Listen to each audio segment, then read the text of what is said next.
Hey, top of the morning to you. I'm Michael. Grandkids call me Ruth. Thanks for being on with me on this Easter weekend morning.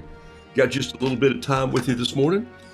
Some of the families still sleeping. Had a house full of grandkids last night. So, go take a few minutes, say hello to some of you, and paint something, because I needed to paint something. Sometimes when you've been on the road for a while, you just kind of sit down at your own desk and find it. And as you can see, I ran out of the delicious, wonderful paper that I normally use for my scrap paper, that I keep here, the sketch paper pad that I keep here. So I'm just sort of making to do here so I don't paint my desk this morning. I'd probably put some tape on this if I had some. That would be dangerous if I had a roll. Here, I have a little piece of gaff tape here. Gaff tape. Do you know what gaff tape is? Ooh, did I maybe mention something I hadn't mentioned before? Gaff tape is tape that's used in film production, and it's kind of expensive stuff. So people who keep up with gaff tape, it doesn't have a reflective quality. So because of that, you can use it around cameras and stuff. It's not like duct tape. It doesn't also leave adhesive on the surface, so you can peel it back up. But instead of being $5 a roll, it's about $16 a roll. So all the guys, the gaffers who are the lighting people on films, they carry the tape on a little loop around their belt. And they go like, "Can I borrow some gaff tape?" "No, get your own." It's kind of like loaning my pocket knife out. They don't do it. So anyway, so I got a little gaff tape here. I'll put it down. And you can't see that what I was doing anyway, but I was taping down some. Let me see if I could just get into, where's my picture here? There's a little piece of gaff tape here. Here's what I was using right here. I was using this stuff here, and you think, oh, it's duct tape. No, it's not. Duct tape is real sticky on the back, and this is not. You can leave this tape to cords and wires, and when you peel it off, there's no glue. But it's not cheap. And it's called Gaffer, Gaffer, or gaff tape. Use it in productions to tape down cables on floors, hotels, motels, film industry uses it. Maybe you learned something new today. As simple as gaff tape. I need some gaff tape, but it's expensive. So use it sparingly and don't loan it out for the kids to, tape the cat to the mailbox with. All right. Your kids wouldn't do that. Or your grandkids. Anyway, good morning to you. Top of the morning. Gaff tape is awesome. It's expensive. Yeah, there you go. So, see, Jason, anybody who understands, who've been in the theater, you go gaff taping. We would buy it in rolls that were, $30 or $40 rolls. But the smaller ones, the guys on the film strips would always carry two or three. There's a white in case you're masking something. But it's great tape. NASCAR uses a similar tape that's called 100-mile tape. And they don't need all that sticky adhesive. They just need something to hold. And so, but the gaffer is a lighting guy. And great stuff. TV production, we use it for that. All right, so I hope you're doing well today. Let me say hello here to you. Gene Anthalzer, thanks for being on the show. Carol Todd Mundy, Beverly Schmidt, Donna Sale Barton, Karen Binder. A shout out to every one of you who went the extra mile and put a stamp on something or even posted something for birthday, an email, a text, a message through. Thank you so much. I appreciate it. I really do. I even got some great little gifts here and there that just crack me up. I got, they're scattered out here. I'll pull them together maybe on another show because I don't think I'm with you the whole time today. I got to go get some biscuits in the oven because I got a house full of kids and grandkids. And how exciting is that, huh? they're out doing different things. Some are still sleeping, so that's why I'm up here rattling around in my studio. But had a great trip. I got one little quick video to show you that I did for some folks. I promised it to them in about 2 weeks, and I got home and went, what the heck, I'm going to do that. And then I got a couple of new products that I want to talk to you about that I just happened to find and were given on the trip just by other artists, and says, hey, and then I also have a giveaway this morning, so I won't forget that. But the folks at Yasutoma, they had a wall that hung behind the art area and where they were doing the reps area. Rep being the people who are representatives of different art salespeople and art companies. So they would come in and talk to the folks. So they had this wall of, there must have been 500 crane origami there. I'm not even going to open this one. This is a little crane. It's sort of folded up now, but they were all hanging there. And they gave me some, and they gave them to Carol actually, and said, hey, give these to Michael. He might give some out on the show. And so these are some little origami cranes that were made by the team at Yasutoma. They set about saying, wouldn't it be great if we had a sort of, I felt very 70s when you walked through that wall of cranes, like far out, dude. And I felt like there ought to have been beads there. And of course I had the long hair, so I felt the part, but it was really beautiful. People would just come up and go, oh my gosh, it's all origami. And then they would ask this question, how long did it take to make that? And so I just made up something every time I'd say, they spent 1,000 hours on that. And then sometimes I'd say, they started 6 years ago, sometimes a month. And I'll say, 5 minutes. So I just made up stuff because they knew I was there to make up stuff and tell the truth about product, but just embellish in storytelling and talk to people. And I met all kinds of artists who do all kinds of art. Oh my gosh. And so they kept going like, well, what do you do? And I go, I paint roosters. How boring is that? And then I'd paint something crazy. So, and in fact, this morning I'm just going to paint a very loose roof because I didn't get to paint as loose as I wanted to there because I was working with some of their products that were some new paints that are coming out that I really liked. They're not watercolor paints per se. They're more of a gouache, which is water, but you can treat it like a watercolor if you wet it up some. And some of you might like it. It's a little more pushing. It's not as loose as I like it, but it's a good product. Anyway, I'm going to give a couple of these away this morning. I think I have what? Did I have it here? 1, 2, 3, 4, 5. I have 6 of them. So they got to go in pairs. I mean, you wouldn't want one crane to hang by itself. So I'll give 3 people. I'll draw names here in a little bit, and I'll give out those. There's another product I was going to show you. Let's see if I have one here. Oh, yeah. These are the new water brushes, and I'll tell you about those in just a second. Let me finish saying good morning. Susie DeLay, Kathy Morrow, Michelle, good to see your name on here, and hope you're well. Janice, Scott, Gene Peterson from Orlando. Gene, I was just there. Lovely city. Got a little hot one day. Elaine Barnett, thank you for being here. Barbara Mayer, Deborah Lynn Tauber, Karen Pikert, Lynn Swain Brown. It's been a while for me. I'm glad you're back. It's been a while for me to say your name, so I'm glad you are here. Randall Taylor Craven, Catherine Brousseau, Jennifer Yentz, Jason Nicholas. Good morning, my friend, from I thought of you, Jason. I think I mentioned on the show, there were all kinds of architectural stuff there. And the guy gave me a ruler. I said, well, Queen Mary's a ruler. I don't want to take her home. And anyway, mine was just popping all along. It made me think of puns. Stephen Dockery's on the show. Happy Easter. He's risen. Thank you, sir. Patricia Brooks, Rhonda D. Hart, Chris Whitaker, Deborah Spangler. Deborah sent me the coolest little miniature harmonica, and I moved it a minute ago to put over here on my desk, and I don't know where I moved it to. When I sit down here, I realized I didn't have any protection for this desk, and I wanted to put something here to stop the color. But thank you. That was pretty funny. And the chocolate. Annette Henslin, wonderful to say good morning to you. Linda Schleichning, thank you. Linda Linhart and Andrea Neal.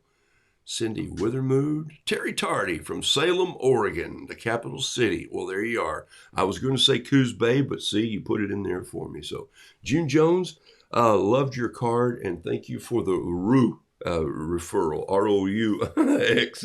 And those of you who saw the Grit magazine, I got to write a poem. Well, I didn't get to. I chose to this time. But I said, hey, I'm writing a poem, so put the artwork at the top, and I'm writing a poem about summer soups.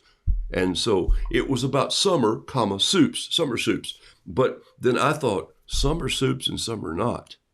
Some are gazpacho and some are hot. So I was off and running. And so I just typed the poem, literally just let it roll out and started thinking about soup and all that. And then I thought about one of my roosters I'd painted that had onomatopoeia in it. And I thought, that sounds like a soup too, doesn't it? I'll have a cup of that onomatopoeia.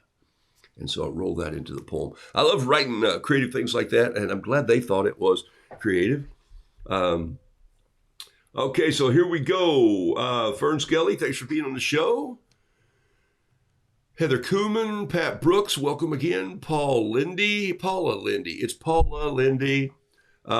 Sunday's coming. Michael Ashford, Virginia McClure, Denise Albright, Cheryl Hoffman. That's Cheryl A. Wickman Hoffman. I want to make sure I get all his names in there. There's Brenda Tucker. And let me move on through. Raylene Culberson, thank you. All right, here we go. Hey, I want to show you something that I did that made me think I want to do it. And you know, sometimes you see somebody do something, you go, hey, I want to do that. And so that's kind of like Carol and I were a couple times at the art event. This art event was attended by thousands, and you got to remember, most of these are people who own shops, who own art stores, who own gift shops, who own crafting shops, who own artist gallery shops, and they're looking for product to go in there. And so I was asked to come and paint some of the things for Yasutoma completely in a different style, and just show the use of their tools and their papers and say, hey, you could do this or you could do that. And so I literally spent a lot of time just asking people what they like to do, and then I would hand them a brush and say, well, here, you dip it and do it. And so I would just back up, and that was the point where I learned you didn't have to be an artist, you had to think like one. And so that was, of course, you know, it's a tagline I wrote for myself because I didn't want to sound like, I'm an artist. And it's great when you are an artist and when you are an artist, but it's even better when you think like one. And so you look at every aspect of what you do through the lens of art. And you go, I just hope that I see it differently than you. It's all that think like an artist thing. That's why I want to continue painting with you guys for a year. That's part of why I wanted to do Patreon and just say, I want to dive deep with some people who say, I want to be a part of that. I want to go, how's he thinking like an artist now? He's pushing me to come up with a logo idea or do this or that. Anyway, that's kind of the stuff that I'm doing on the Patreon thing. All right, so there's some bamboo brushes here, then some of the new, I'll tell you what I like about them. I'll tell you what I don't care about them. And how about that for a fair thing?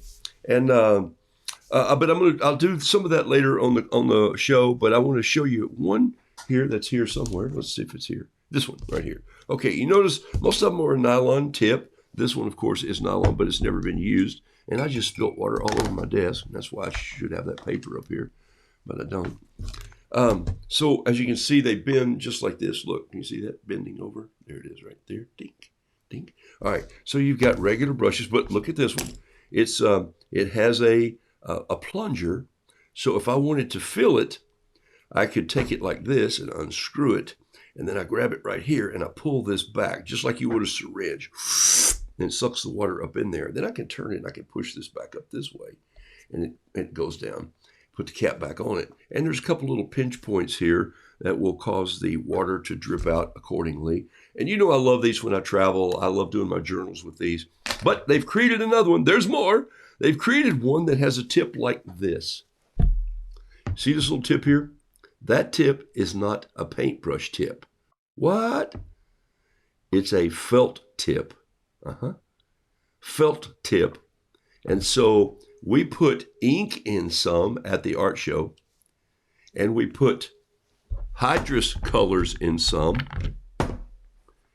These are P.H. Martin Hydrus. We put Hydrus in some, and then you screw it back on, you drip it out, and you've got yourself this major, bold painting pen that has a felt tip on it, and it's pretty hard. I mean, you can dull it, but just like slide it along, it's really kind of cool. That was a pretty neat tool that they had on the show. So you get in a kit, you get 3 brushes that come like this, and in a little pack. They're made by Ninja, N-I-J-I, Yasutoma. I don't know who's going to be carrying those, retailing them. I know you can order from Yasutoma. It's easier if you just find a shop that carries Yasutoma parts, but because they are made to sell to wholesalers most of the time. They were nice enough to send me brushes last year that I gave away quite a few. All right. So here's what we're going to do. Paint something this morning. Dinah, hello on the show. Denise Albright, Kathy, Nancy Catlett, Linda Turner. I think I said hi to Chris. All right, let me roll ahead here. Got a few people on the show today. You guys are popping up on this Saturday morning. Laura Abbott, could you use it like a pen, blender pen? You could, but I don't think, I don't know how it would respond to that. When you say blender pen, there's 2 or 3 ways to use blenders. And, you know, they've come out with a blending crayon. I think I showed that on the show. It's called an artist crayon, and I don't know why sometimes that they named it like this, because it's built like a crayon and it looks like a crayon. But it's actually a piece of masking fluid in a crayon wax or blending pen. And I know some of you have seen this on Yasutoma's show where Karen will use it in a leaf and she'll go in with it like this. I probably should have some music for this because this is just one of those moments.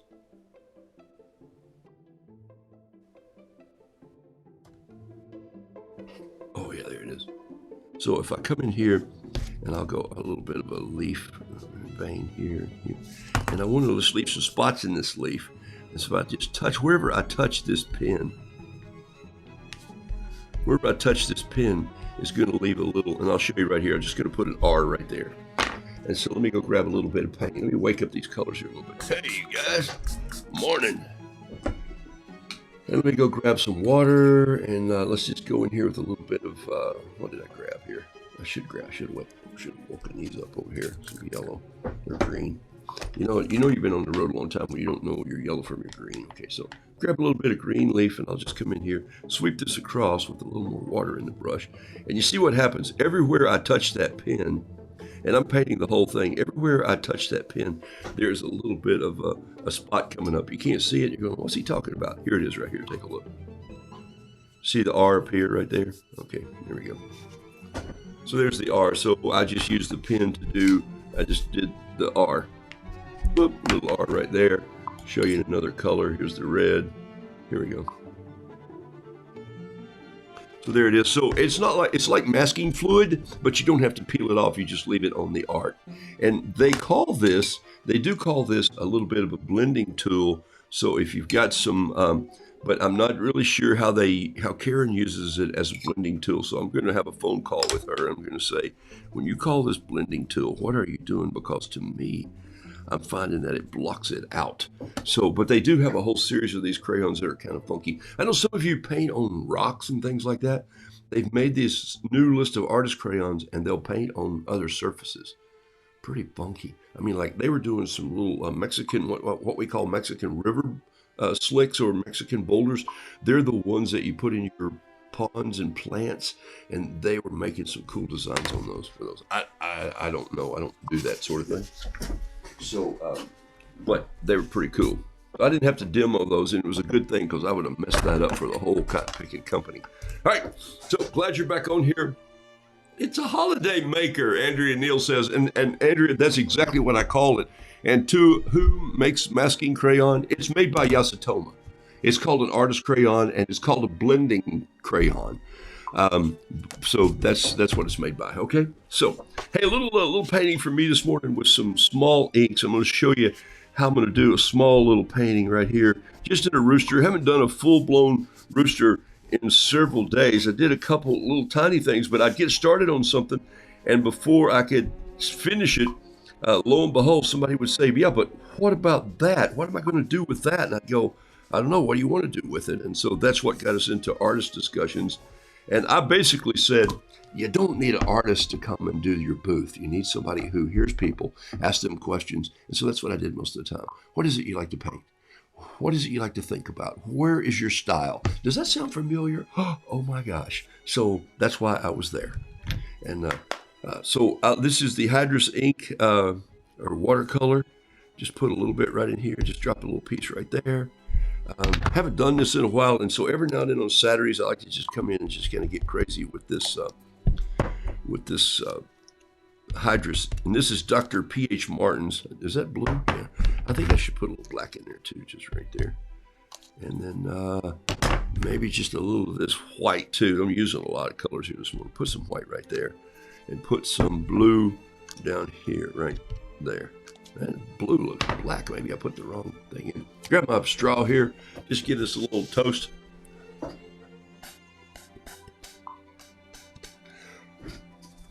Turn this around a little bit. See why I put the cover. Yeah, that's kind of fun right there. Just get all these blow-bys. Looks like he's running through a paint can. And then just have some fun painting here a little bit this morning. Just pull some of this out. Pull some of this black in. That is some dark paint right there. Just let this blend in and let it go where it wants. So when people ask me how long it takes to paint a rooster, I say, oh, about this long. And it depends on the detail that you want to bring into it. I think that's always kind of funny. I need one more spot of yellow there. There's something about this that looks very abstract, and yet it's got some detail to it that I really love. And so that always just makes me sort of smile a little bit. And then I'll come in with this feathery brush. This is a number 1. Nope, this is a number 2. Yasutoma SW. So it's just their normal standard, it's called an SW brush. I did have a whole 4 days with Yasutoma, and I still don't know how they label things. There's a cultural breakdown between how we label stuff, and it makes me laugh. But you know, just it's lost in translation for me anyway. And I'm sort of like, I'm from East Tennessee. You guys have to spell this out for a cowboy like me. I'm having a hard time here. So it's pretty fun. Had a great time with them, though. Brilliant people. Love art. Kind. Love 2 of the gentlemen from Japan. Love to be in America. And it just made me proud of our country. That was really fun.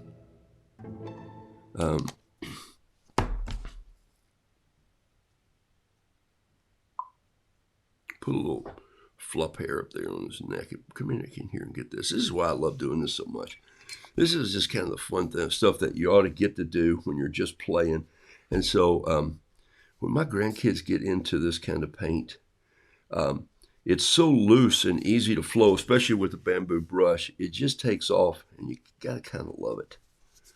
Grab some black here. Look at that. Just reach up here in the bird and kind of grab some of this. And the more it's watered down with a wet brush, you see I got my brush wet before I rolled it in here. It just gives me this beautiful little shade. And then if I want to come in here and get a little of this red and put it in there, I'll get a little bit of a purple look in the shadow. And then maybe reflect some of those feathers falling down here. I bet I can take this brush and actually do some of the veining also. Let me just get it wet a little bit here. Look at that right there. Toenails, put those in. And then maybe even some grass like I do. I feel like I need a little bit of yellow right here. So watch this. I'm going to take this and drop it down here and let some of that yellow come back through. Look at that right there. Boom. And same on his beak. A little too much red right in there. So I'm going to grab that, soak it out. See, I knew there was yellow underneath, and the red kind of overtakes everything. So sometimes you have to go in and do a little, what we call paper towel racing. Yes. Don't you love that? That's kind of fun. This is a good-looking root. I know that sounds arrogant when I say stuff like that. This is a good-looking root. But I think you know what I mean. I'm pleased, and it did most of it itself. I didn't do it, you know, and that's the part I kind of like. I like it when that happens. All right. Need a little bit of blue in the sky, just enough to make cat britches. There we go. Just a little smasher, splatter, spackle. There we go. Oh, I like it. I like it. And maybe a little bit of green down here just to add to this this ground that he's up on, and just kind of punch it in just a little bit like this. Just have some fun. Everybody in the show starts talking like Bob Ross after a while. Let's just put a little something over here. Let's do this. And especially when an artist starts to fail at something, he goes, oh, what was that? Let's just put this over here. And you go like, yeah, I love it. Keep going for it. It's good to see they're all the same all over the place, you know. And you can tell the ones that are uptight because they go, oh no. You go, hey, it's okay. It's just art. Even the professionals who are there, they go, oh, I meant to make that line over there. And you go, lighten up. It's a piece of paper. I like this rooster. He rocks.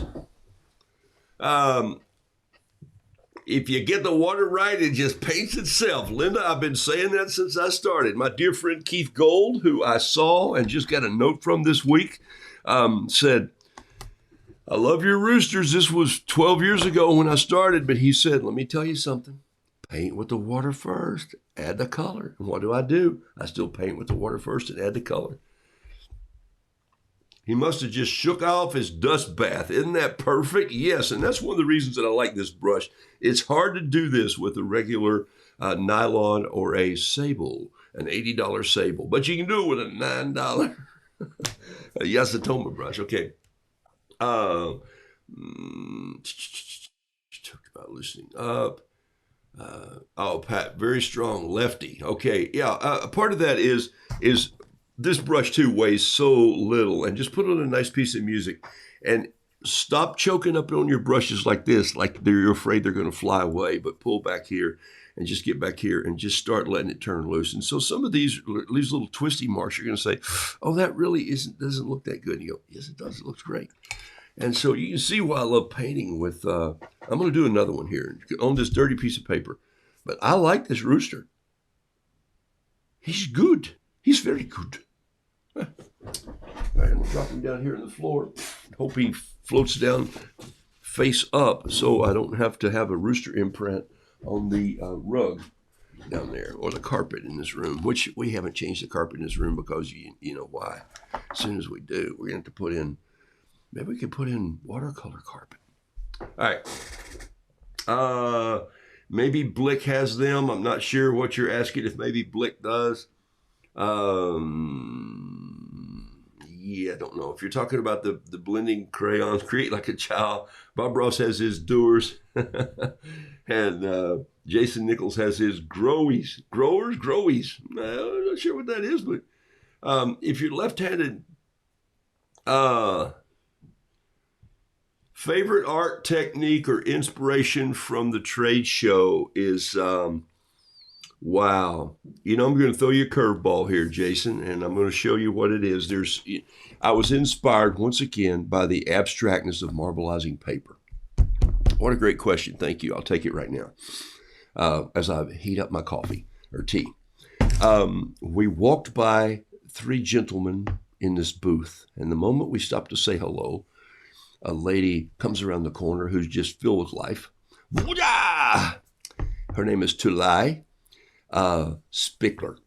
And I said, okay, Tulay, where are you people from? And she said, well, I live in Houston, but these two men are from Turkey here. And this is Daniel. He's our friend who is good at marbleizing paper. And I'm going like, okay, it's something that Carol and I have followed for a while. It's something that we want to do.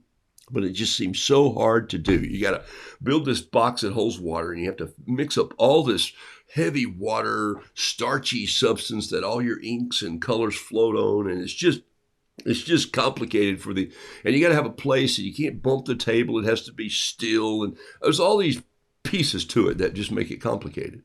It's about like going out and saying, hey, could you take 5 minutes to run out to the blacksmith shop and make me something? I'm like, no. I've got to get the forge fired up, and I've got to get the anvil in the right position. I got to get my hammers over there, and I got to put on my apron. And so an hour later, I'm getting ready to make something. And so it's an hour or two.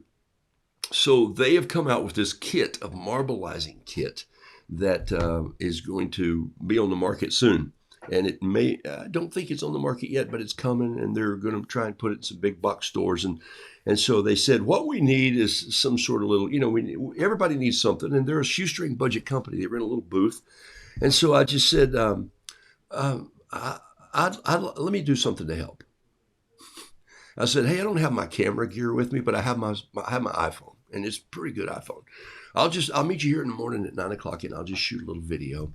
and let me produce it. Let me shoot it. Don't worry about it. And I'll send it to you. And then you send it to whoever you want social media wise. I'm going to cut the pieces out. I'm just going to do it really quick. I'll do it in 2 minutes.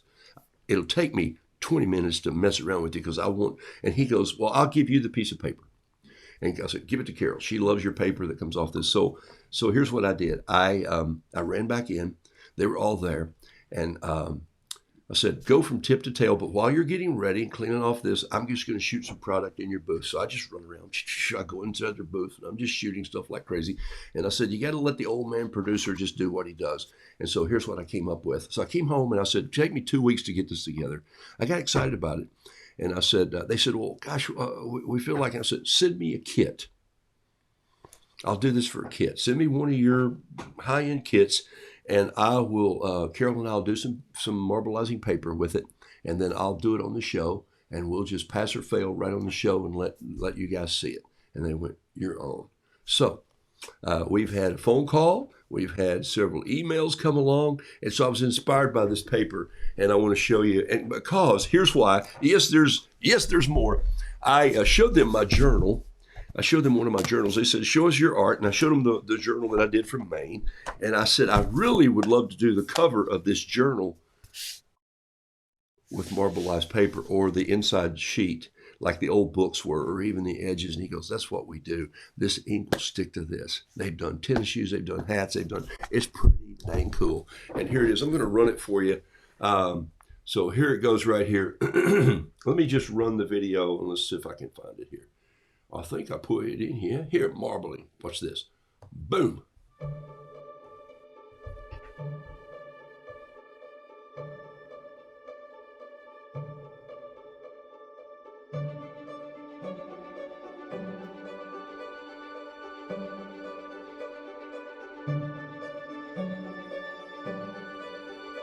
And you gotta love the lighted box, huh? For video. Woo-hoo-hoo.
Was that cool or what? Okay. I just love doing that. I love shooting it. And I sit here, I had probably 15 minutes of shot pieces, and it didn't take more than 15 to do what he just did.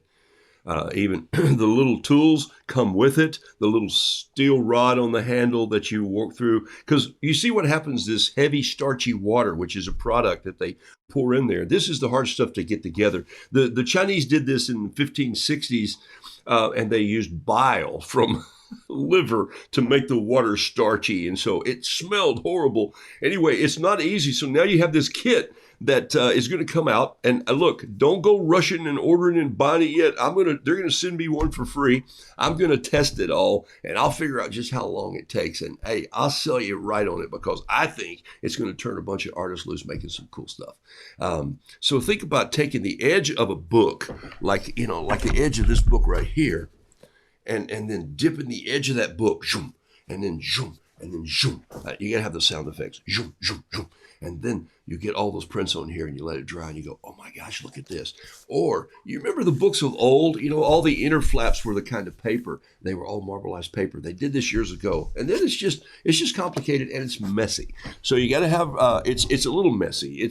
He had it controlled pretty well, but he had, you got to own a paper towel factory, but not really. It's not that messy, but it's kind of cool. So thanks for the question. I had that rolling. So this is worth getting paper cuts for. And by the way, the paper that he was printing on, that was 15 by, maybe 15 by 18, 12 by 18, maybe 15 by 18, but 14 by 18. I don't know. I'll measure it and see. But the point was, it was copy paper. It was like 20 pound or 24 pound. And so it'll crinkle up, but you let it dry and you just let it sit and you dry. And then you glue it down to a substrate and a book covers, things like that. Fabulous. So there's a great question. I thought is a great answer to your great question there. How's that? So don't you love that? That was just cool. Let me go and search here and see if there's another question or two that comes from are the new water brushes coming out soon? Yes, I think these are manufactured and going to be out soon. I don't know who's going to be carrying them, but I will get word on that from Yasutoma. So I will ask that question for you. When are the new brushes coming? And can my folks, I'm sorry to sound possessive there. Can the Ruse Crew people get their hands on these? I'll be asking about that. Okay. Do I like them as much? I like the felt tip. I tell you, I still love this one extremely so. And here's why. This one has a little button grip to push in places. This one you can push wherever. And I like the water being in there. I don't care for the plunger. I don't like to work through the plunger. It still seems a little messier to me. So there is my true, and I told Yasutoma that too. They asked me. So I'm not telling you behind their back. This is public so they can see it if they want. I just love their Ninja brushes. And by the way, I love these more than the pintails that I started with. The pintail that has the flat bulbous thing down here, it always feels, there's this valve I think is better. Okay. Who else did I see while I was there? I saw pintail. Yes. And I told them about you and the needle tip. And they were about this excited. Let me show you. Good. Okay. I said, well, I'm not going to stop using your product, but I was hoping for just a little more excitement from you people to say there's a lot of artists using your pens for more than just signing on the dotted line. And so there, I couldn't really talk to them too much because I was using an inner gel and the extreme gel pen from Yasutoma, so I couldn't go bumping into their studio because I had on a big badge that said Yasutoma on it. And so we were being very sensitive to that. Okay, let's see if there are any other questions. Are there new brushes coming out soon? Name of the marbling company. The marbling company is called, it was in the front of that, it's called Ebru, E-B-R-U-H, I think, or something like that. We'll have to see that one more time to see what it said. But I'll have information on all that. Who makes the masking crayon? That is Yasutoma who makes the masking crayon. And they call it a blending crayon. They don't call it a masking crayon. They call it a blender. And I'm not really sure why. But I told you about the naming thing, okay? Let's see. What else? Those are the questions that I pulled up there. All right. Thanks for asking those. I had people ask me about ink, Chinese ink. They asked me, Japanese ink, is there a difference? And I go, ink is ink is ink. And the ink, good ink, Jimmy Durante, right? Hey, they also asked me about brushes. They asked me why I loved bamboo brushes. Seems like you talk about bamboo brushes so much. And I go, well, I say what I say to my dear followers on Roodoodles Live, Ruse Crew. I say, I've never met, even in this show, an artist who says, I wish I could be tighter. And there were some fine art painters there. A lady who had started working on a painting the first morning that we walked in. The first evening she was there working on it, and then opened the next morning. And when we were leaving, she was still working on something. And I'm thinking, God bless you, woman, but I can't sit here this long and paint with a brush that's the size of a needle. But I know you're going to have something marvelous. And I hope you have someone who cherishes it in their life. I just have a faster story to tell. It's a style thing. It's not a judgment call. It's a discernment in my own heart, okay? I will show you something that just a glance of it, and I'm going to contact these people. And they gave me this. Let me show you what they gave me here. Picture in picture, right there it is. They gave me this. And maybe you know this as a tube roller. This is called the Big Squeeze. Isn't that a great? Isn't that a great name? And this is a tube roller. So for those of you who do acrylic and you want to get all your paint out of your basic tubes and you're tired of squeezing and wasting paint, or if you're an oil painter for sure because those are metal, or even watercolor, the big ones, you just put the little piece of end of the tube down in there like so and squeeze it. And you know what he also did? He also created this so it doesn't have a pinch factor. He left a gap there so you don't get pinched. And this is not the one that the bar comes around, and it's not the one that's about this big. We've had all of those. Carol's an oil painter, and so this is not going to work unless I make it smaller. Here we go. Here, let me just cut this down right here. I had to fly, so I couldn't take my pocket knives. And so when I came to cut paper, they handed me scissors. I'm going like, seriously? I can't cut paper with scissors. But you put your tube in there, and then you roll it like this. What a great sound. And then look at this right here. Can you see those little ridges? Woo! Ah! And so toothpaste tubes, yeah, we'll do. And this, you squeeze your toothpaste out with this. But I'm going to do a whole piece on this show, and I want to give it to these guys because they wanted Carol to have this one, so they gave it to me. But it's called the Big Squeeze, and it's on the market right now. It's really cool. Steve was just a nice man who invented this. His father was an oil painter, and he said, look what my father was struggling with. He was an engineer by trade. He drew this up and had it designed, and it's really kind of a fun one. So a couple other products I'll show you at a later date that people gave me to try on. And so there we go. All right, let me finish one more big roux here on this piece of paper, and then I'm going to call it a day and go make some biscuits for the crew that's waking up this morning here at my house. And I hope you have a blessed Easter. Went to a Monday, Thursday service the other night. It was just fantastic. Dark service. Music was great. Loved it, loved it, loved it. A large crimper like that for paper crafts. Yep. The Big Squeeze, funny name. Isn't that a great name? Yeah, they came out with it. And the thing about this one is it's all metal. There's no plastic. There's no wraparound. It's just made extremely well. And so I'd compared them, and I thought it'd just be really funny. And he said, let me give you one of these. And I said, well, you give me one. I'm going to do something for you. So I brought a couple of his business cards. I'll pass that information on. And I will look forward to getting, 2 days ago, Friday night, I sent the video out to Lie. I told her our names meant the same thing. She said, what are you talking about? And I said, well, your first name is to lie. I'm a storyteller, and it's my job to lie. And she laughed. And sweet lady. And we talked about archaeology. We talked about all sorts of things. And but she loves these two guys from Turkey who have created this kit for marbleizing paper. So I'll keep you posted on that. As soon as I get one, I'll say, hey, it's coming. And so they're on the hook. They're going to send me one, so it's kind of fun. All right.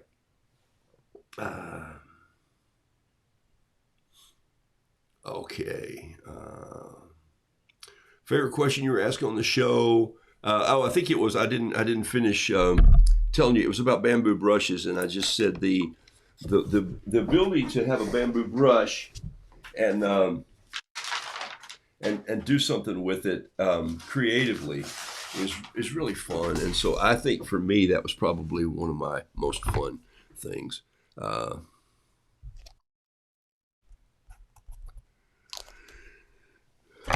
Just to go get a little bit of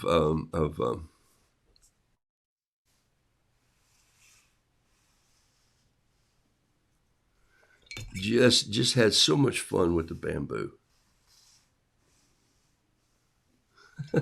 And I'm still learning, but I got to tell you, every time I learn it, I get better at it, and it's just so much fun. And so people would come up and they would want me to do this, and I'd say, heck no, I don't do that. I paint roosters. You do it. And so they would just have a blast doing it. And I'm saying, try this with your regular brushes at home. And they would go, can't. And I go, yeah, no. And so, so there's the concept of that. That, by the way, was a little bit of bottled ink called Bombay black ink, India ink, which you can use Sumi ink, which is the Chinese ink. We had a great laugh over this. A couple people asked me about this little green bottle of Chinese ink. This is this, Japanese ink. It's the bamboo Sumi ink. And so if you notice, if you have one of these, you notice that when mine first came in, I thought that I had dropped it and that the top was broken. And I thought, oh no, I hope it doesn't leak. And so one of the people working there didn't even know until she said just briefly before the show what that was for. It's a brush rest. And so they cut the I don't think you can see it. Yeah, you can there it is. They cut the cap so it would have 2 indentions in it just to hold the brush. So it holds it up off your ink, and you're going like, what the heck? Who thought of that? And so all these people are going like, hey, I got one with a defective cap. And you're going like, no, it's just cut that way. And you're going like, what are you talking about? So I'll come back in here with just a touch of green. Sometimes I like to do that just to show that there's a little bit of life in this bamboo.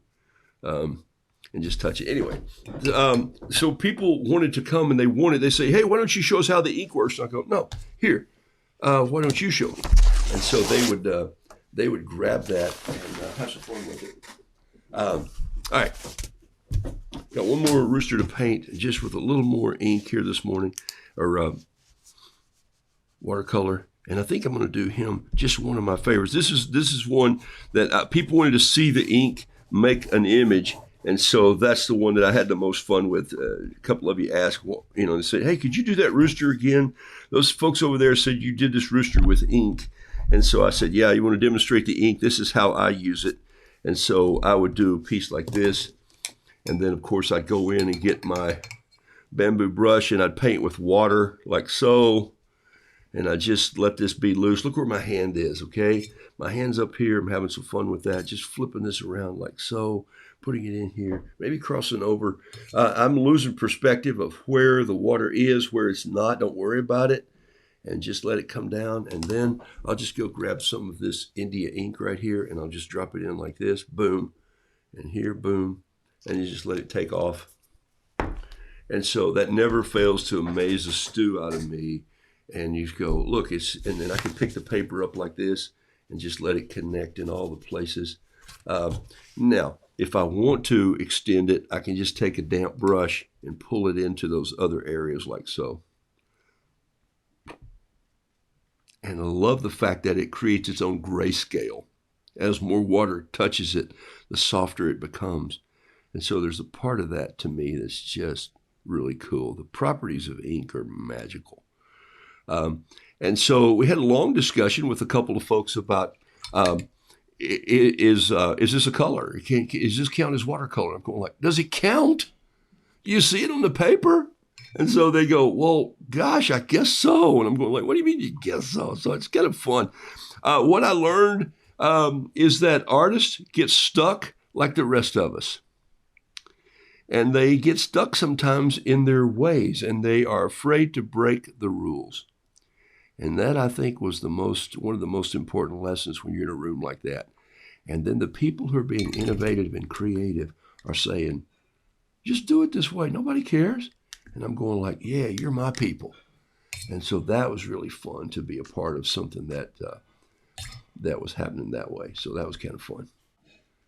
Here's this coming down. And here's this coming down. Okay. So there you go. So there's a little roux that has a lot of color. If I really wanted to change this color, I might come in here with a little bit of blue and just touch a couple pieces of blue in his tail. That's why I love these hydrous colors. Don't get me wrong. I love painting with the traditional watercolor feel, but there's something fun about taking this ink. And look at this brush. It's just rocking those feathers in there. Might need a little bit of red right here just to come in and just touch a couple pieces of red. And just put what Lee and Zen would call beauty marks in there. Just put some beauty spots in there, okay? Needs a little bit of the earth beneath his feet. Carole King.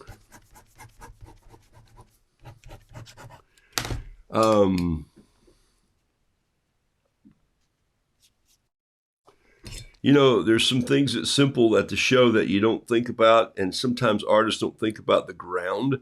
And so I did this a few times, and a couple people went, "Oh my gosh, you just put lines there, and then you drop some paint on it and let the pen bleed." And I'm going like, I know a whole group of people out there who've been doing this, and it works.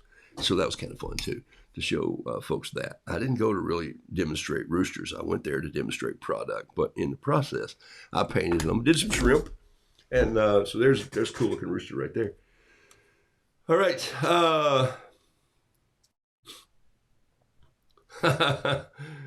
I found it's important to learn what the rules are, and then I can better understand how to bend them to my needs. Laura Abbott, I think that is one of the most important things that's said this morning on the show, is that there are certain rules. However, don't feel like that you just can't learn by experimenting also. And if I love the experiment, then I'll make a note of it in a baseline, and that's a good thing to make a note of and say, oh, if I put this with that, it happens. Just like in the video that you saw about the marbleizing, did you know you have to use your? It's just the opposite of watercolor. Watercolor, you use your light colors first, unless you're doing something like this, and then you put your dark colors. Excuse me. Yes, your light colors first.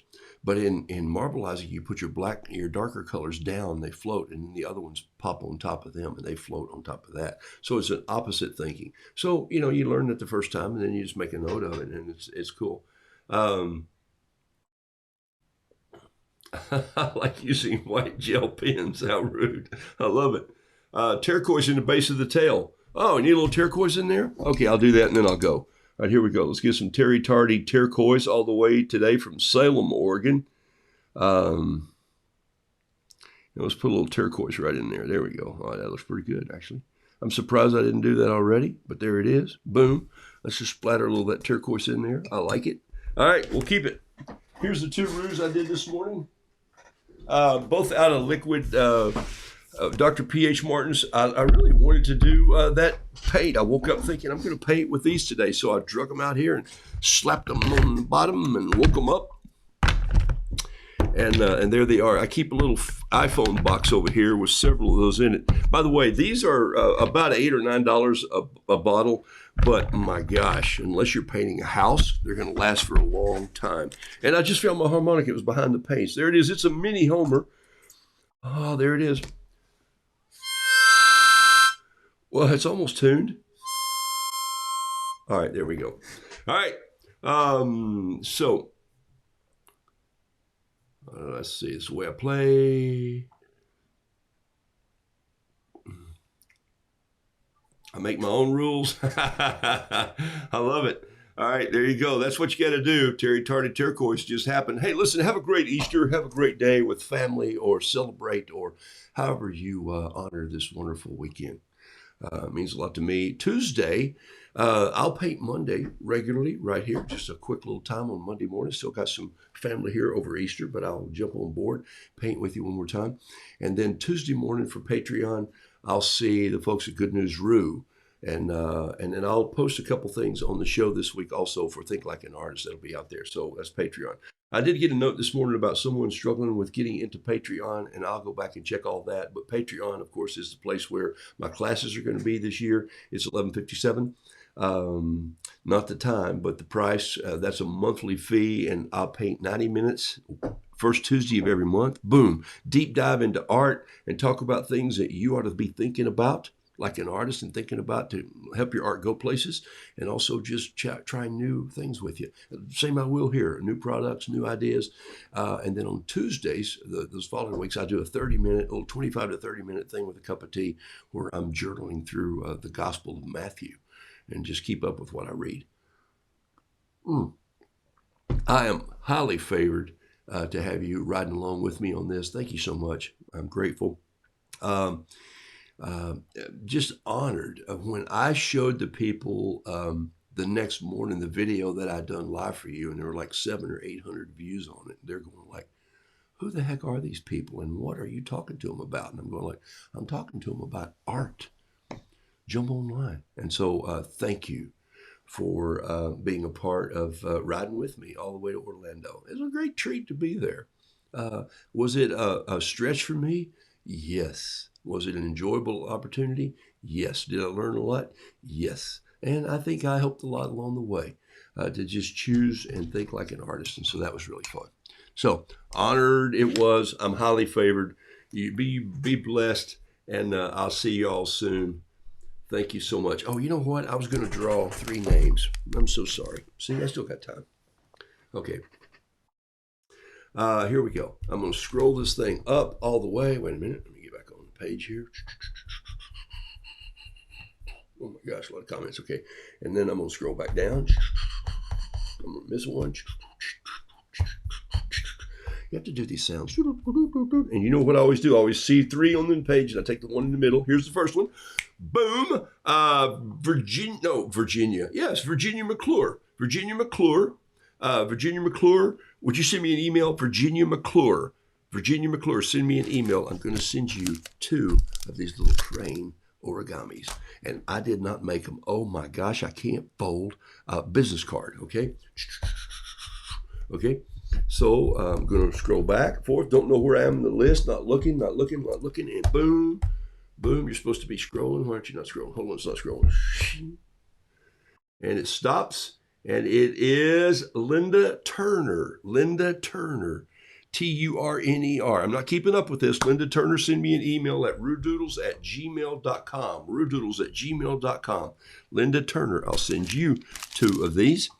Just say origami, origami, origami, okay? You don't have to say it 3 times.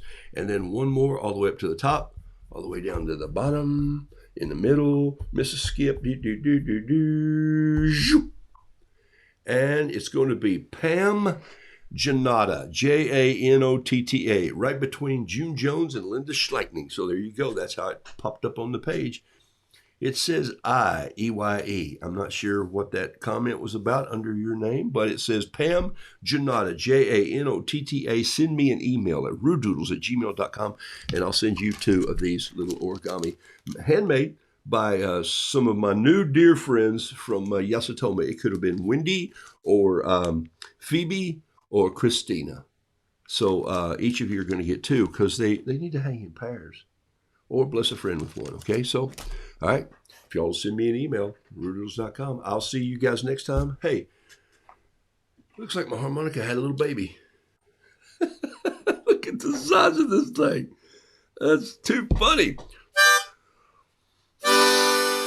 All right, here we go. Sounds like something out of a science fiction movie, doesn't it? Here come the turtles for sure.